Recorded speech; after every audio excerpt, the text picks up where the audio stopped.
ఉంటేనే అందరూ నిన్ను ప్రేమిస్తారు.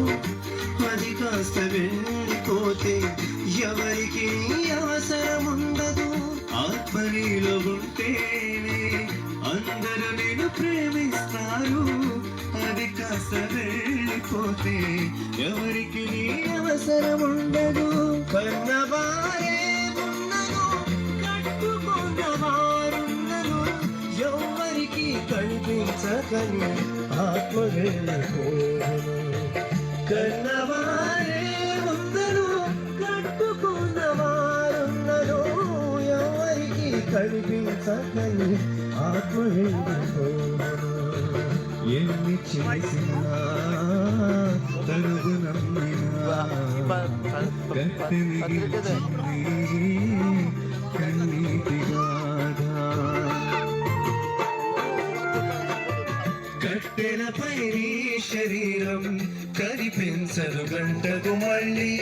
మట్టిలోన పెట్టిన నిన్నే గుర్తించదు నీ తల్లి. ఎన్ని చేసినా తరుగు నమ్మినా కట్టె మిగిల్చింది కన్నీటి గాథ. కట్టె మిగిల్చింది కన్నీటి గాథ. మరి ఈ వడ్లధామపురంలో నివసిస్తున్న నివాసులందరికీ మరి యేసుక్రీస్తు వారి పేరిట మీ అందరికీ కూడా శుభములు. సర్వేశ్వరుడైన దేవుని సకల ఆశీర్వాదాలు మేలులు మీ అందరికీ కూడా మరి రావాలని, ఆ దేవుని ద్వారా మీకు మేలు జరగాలని మనసారా కోరుకుంటూ మరి కొన్ని మాటలు మీ యొద్దకు మేము తెచ్చాము. మరి ఎంతో సుదూర ప్రాంతం నుండి మీ యొద్దకు రావడానికి గల కారణం, ఏదో మీ యొద్ద నుండి మేము ఆశించి మేము రాలేదు, మీ దగ్గర ఏదో పొందుకోవాలని మేము రాలేదు. కానీ మాకంటూ మా సొంత పనులు, సొంత వ్యాపారాలు, సొంత పనులు మాకున్నప్పటికీ మరి దేవుడు మాపై పెట్టినటువంటి బాధ్యత, దేవుడు మాకు చెప్పమన్నటువంటి సత్యాన్ని మీ వరకు మరి ప్రకటించడానికి మేమందరం కూడా మరి మా సొంత ఖర్చులతో ఇంత దూరాన మేము వచ్చాం కనుక మరి ఇంత దూరం మీ దగ్గరికి మేము వచ్చినప్పుడు మీరు నిర్లక్ష్యంగా అజాగ్రత్తగా ఈ మాటలు వినట్టుగా ఉంటే మరి ప్రయోజనం ఉండదు. కాబట్టి దయచేసి ఈ గ్రామంలో నివసిస్తున్న వారందరూ కూడా ఈ శబ్దయంత్రం ద్వారా మరి ఎంతమంది అయితే ఈ మాటలు వింటున్నారో దయచేసి మీరు ఒక్కసారి మనసు పెట్టి ఆలోచించాలి. మరి ఆలోచించి సరి అయినటువంటి ఒక మంచి నిర్ణయం తీసుకోవాలని మరి ప్రేమతో కోరుతున్నామండి. ప్రియులారా, ఈ భూమి మీద ధనవంతుడైన, రాజు అయినా, పేరుగాంచిన, ఒక సమాజంలో మంచి పేరు ఉన్న వ్యక్తి అయినా ఎవరైనా సరే ఈ భూమి మీద ఏదో ఒక రోజు మరణం పేరుతో తాను ఉంటున్నటువంటి శరీరాన్ని, తాను ఉంటున్నటువంటి తన గ్రామాన్ని, తాను ఉంటున్నటువంటి తన ప్రజలను, తన బంధువులను, తన గ్రామాన్ని లేదా తన దేశాన్ని మరణం పేరుతో ఒకరోజు విడిచిపెట్టి వెళ్ళిపోవాలి. మరణం అనేది స్త్రీ అని, పురుషుడని, వృద్ధుడని, పిల్లలని ఎవరికి కూడా పక్షపాతము చూపకుండా అది ఎవరికైనా రావచ్చు. మరణం అనేది ఎవరికి ఎప్పుడు ఏ విధంగా వస్తుందో తెలియనిది, చెప్పకుండా వచ్చేదే మరణం. మరి మరణం వస్తుందన్న నిజం మనకు తెలిసినప్పుడు మరి మరణించిన తర్వాత ఎక్కడికి వెళ్ళాలన్న ఆలోచన, జ్ఞానం అనేది మనకు ఉండాలండి. ఈ భూమి మీద పుట్టినటువంటి ప్రతి మనిషి కూడా ఏదో ఒకరు మరణించాలి, పుట్టుట గిట్టుట కొరకే అని లోకంలో మరి ఒక నానుడు సామెత కూడా మరి చాలా మంది పెద్దలు వాడుతూ ఉంటారండి. అంటే పుట్టుట గిట్టుట కొరకే. మరి గిట్టుట ఎందుకంటే ఎవరి దగ్గర సరైనటువంటి సమాధానం ఉండదు. ప్రియమైన గ్రామస్తులారా ఆలోచించండి. మరి మనిషి బ్రతికేటటువంటి 60-70 సంవత్సరాల ఈ జీవిత కాలం అనేది ఇది కేవలం శరీరానికి మాత్రమే. మనిషి జీవించేటటువంటి శరీర జీవిత కాలం అనేది 70-80, ఒకవేళ మంచి ఆరోగ్యవంతుడుగా ఉంటే 100 సంవత్సరాలు మనిషి బ్రతుకుతాడు. మరి 100 సంవత్సరాలు ఈ శరీరం పుట్టినప్పటి నుండి ముసలైపోయేంత వరకు ఒకటే విధంగా ఉంటుందా అంటే ఉండదు.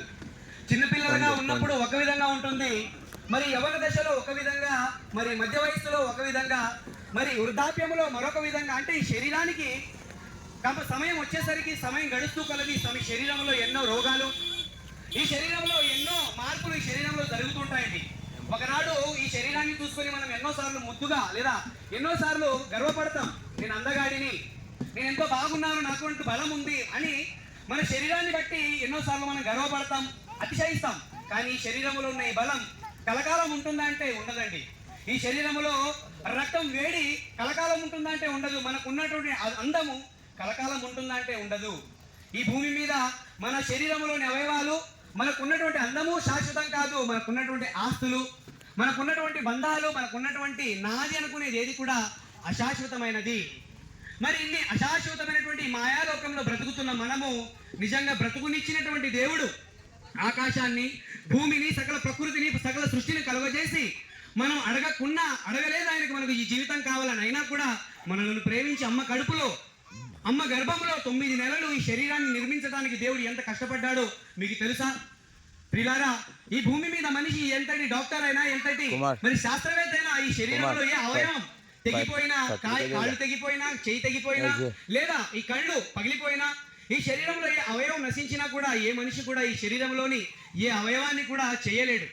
మరి ఇంతటి పరిపూర్ణమైనటువంటి అవయవాలు కలిగిన శరీరం 9 నెలలు అమ్మ కడుపులో నిర్మితం అవుతుందంటే ఇది దేవుని పని కాదంటారా? దేవుడు చేస్తున్నది కాదని మీరు అనగలరా? చెప్పండి. నిజంగా పుడుతున్న ప్రతి మనిషి జన్మ వెనకాతల సాక్షాత్తు సృష్టికర్త అయిన దేవుని సంకల్పం ఉంది, దేవుని ఆలోచన ఉంది, దేవుని ప్రణాళిక ఉంది. మనం ఈ భూమి మీద మన తల్లిదండ్రులు అనుకున్నారు కాబట్టి మనం పుట్టలేదండి. సాక్షాత్తు సృష్టిని కలుగజేసిన సృష్టికర్త అయిన దేవుడు, ఇదిగో ఫలానా నా కుమారుడు భూమి మీదకి వెళ్ళాలి, ఫలానా నా కుమార్తె ఈ భూమి మీదకి వెళ్ళాలి, ఆమె నా కొరకు బ్రతకాలి, నా కొరకు ఆలోచించాలని నన్ను గురించి మనల్ని గురించి దేవుడు ముందుగానే తాను రాసుకున్నాడు. మనము ఇన్ని సంవత్సరాలు బ్రతకాలి, ఫలానా వ్యక్తి 70 సంవత్సరాలు బ్రతకాలి, ఫలానా వ్యక్తి 50 సంవత్సరాలు బ్రతకాలని మన జీవిత కాలాన్ని మనం పుడుతున్నప్పుడే, మనం పుట్టక ముందే దేవుడు రాసుకొని ఈ భూమి మీదకు పంపించాడండి. కానీ మనిషి దేవుడిచ్చినటువంటి కాలాన్ని, దేవుడిచ్చినటువంటి ఈ జీవిత కాలాన్ని మనిషి ఎందుకొరకు బ్రతుకుతున్నాడు చెప్పండి?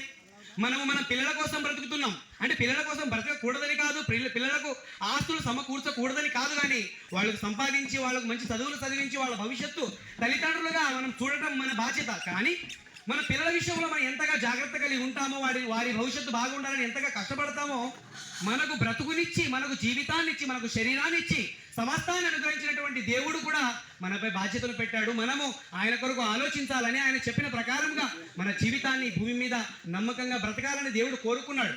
మరి ఆయన కోరిక ప్రకారంగా ఈ భూమి మీద ఎవరు బ్రతుకుతున్నారు చెప్పండి? పొద్దున లేచినప్పటి నుండి నా కడుపు, నా సంపాదన, నా వ్యాపారము, నా జీవితము, నా ఆస్తి, నా సమస్యలు, నాని ఈ భూమి మీద తిరుగుతూ తన జీవిత కాలాన్ని సర్వనాశనం చేసుకుంటూ అర్థాంతరంగా మరణించి నిత్యాగ్ని దండనకు మనిషి వెళ్ళిపోతున్నాడండి. ఇలా నిత్యాగ్ని దండనకు జారిపోవడానికి మనుషులకు దేవుడు జీవితాన్ని అనుగ్రహించలేదండి. ప్రతి మనిషి కూడా తన బ్రతుకు పరమార్థాన్ని తెలుసుకొని తాను ఎందుకు వచ్చాడో గ్రహించి దేవుని మాట ద్వారా తెలుసుకొని తన మనస్సును దేవుని వైపు త్రిప్పాలని, తన మనస్సును దేవుని వైపు త్రిప్పి తన మనస్సులో మానమనస్సు పొంది తన పాప జీవితాన్ని విడిచిపెట్టాలని దేవుడు కోరుకున్నాడు, దేవుడు ఆశపడ్డాడు. అలా ఆశపడ్డాడు కనుకనే ప్రపంచాన్ని రక్షించడానికి, ప్రపంచాన్ని సన్మార్గంలో నడిపించడానికి ఒక ఆదర్శమూర్తిని, ఆదర్శ త్యాగశీలిని, శకపురుషుడుగా, యుగ పురుషుడుగా గుర్తింపు ఇచ్చి ఈ లోకానికి పంపించాడు. ఆయనే యేసుక్రీస్తు వారండి. యేసుక్రీస్తు వారి భూమి మీద ఎందుకు వచ్చాడో, ఆయన రాకలోని పరమార్థం ఈ రోజు అందరికీ అర్థం కాలేదు. ఆయన ఒక వర్గానికి సంబంధించిన వాడని కొందరు, ఆయన చిన్న కులానికి సంబంధించిన దేవుడని మరికొందరు, ఇలా రకరకాలుగా యేసు యొక్క గొప్పతనాన్ని ఎరుగక దేవుని గూర్చి, యేసుక్రీస్తుని గూర్చి చాలా మరి భిన్నాభిప్రాయంతో చిన్న చూపు యేసుక్రీస్తు వారిని చూస్తున్నారు. నిజంగా ప్రపంచంలో 800 కోట్ల మంది ప్రపంచంలో జనసంఖ్య ఉన్నారు. మన భారతదేశం ఇంతే, కానీ ప్రపంచం చాలా పెద్దది. చాలా పెద్దదైనటువంటి ప్రపంచంలో 450 కోట్ల మంది యేసుక్రీస్తు వారిని నమ్మేవారు ఉన్నారు. నమ్ముతారా మీరు? 450 కోట్ల మంది యేసు ప్రభును నమ్ముతున్నారు. ఎందుకు? యేసుక్రీస్తు వారి జీవితం అంతటి మరి ఆదర్శమయం. ప్రపంచంలో రాజులు, చక్రవర్తులు, మేధావులు అనబడిన వారు ఎందరు వచ్చినా అందరూ కూడా తమ కుటుంబాల కొరకు యుద్ధాలు చేశారు, పోరాడారు, సమాజంలో తమకంటూ పేరు కొరకు ప్రాకులాడారు. కానీ యేసుక్రీస్తు వారు నన్ను ప్రపంచాన్ని రక్షించడానికి ఈ భూమి మీదకు ఒక సాధారణమైన వ్యక్తిగా శరీరాన్ని ధరించుకొని ఈ భూమి మీదకి వచ్చాడండి. ఆయన తలుచుకుంటే ఒక రాజు కుటుంబంలో రాజుగా జన్మించవచ్చు, కానీ ఆయన సాధారణమైన ఒక బీదవాడుగా, తనకంటూ ఒక ఇల్లు లేని వాడుగా, తనకంటూ ఒక గూడు లేని, ఒక దిక్కు లేని వాడుగా ఈ భూమి మీద జన్మించి ప్రపంచానికి, సమాజానికి ఉన్నతమైనటువంటి మాటలు యేసుక్రీస్తు వారు ఎన్నో విషయాలు బోధించారు. ఆయన నిన్ను వారిని, పొరుగు వారిని ప్రేమించమన్నాడు. నీ కుడి చెంప మీద కొడితే ఎవడైనా నీ ఎడమ చెంప చూపించమన్నాడు. ఎన్నో ఇటువంటి విషయాలు చాలా ఉన్నాయి, కనుక చెప్పే విషయాలు చాలా ఉన్నాయి, సమయం లేదు. కాబట్టి ఆ యేసుక్రీస్తు వారు ప్రపంచాన్ని రక్షించడానికి ఒకేసారి శిలువపై తన ప్రాణాన్ని పెట్టి, తన పవిత్రమైనటువంటి రక్తాన్ని కార్చి మరణించి మృత్యుంజయుడిగా 3వ రోజు తిరిగి లేచిన మృత్యుంజయుడిగా యేసుక్రీస్తు వారు చరిత్రలో ఉన్నాడు. ఆ యేసుక్రీస్తు వారిని ఎవరైతే నమ్ముతారో, ఆయన ఎవరైతే విశ్వాసం ఉంచుతారో వారికి నిత్య జీవము, శాశ్వతమైనటువంటి జీవితం దేవుడు యేసుక్రీస్తు వారి ద్వారా ఇవ్వాలనుకున్నాడు. యేసుక్రీస్తు వారి ద్వారా ప్రతి మనిషి పాపాలను కడగాలనుకున్నాడు. మరి కడుక్కునే ఉద్దేశం మనలో ఉండాలా వద్దా?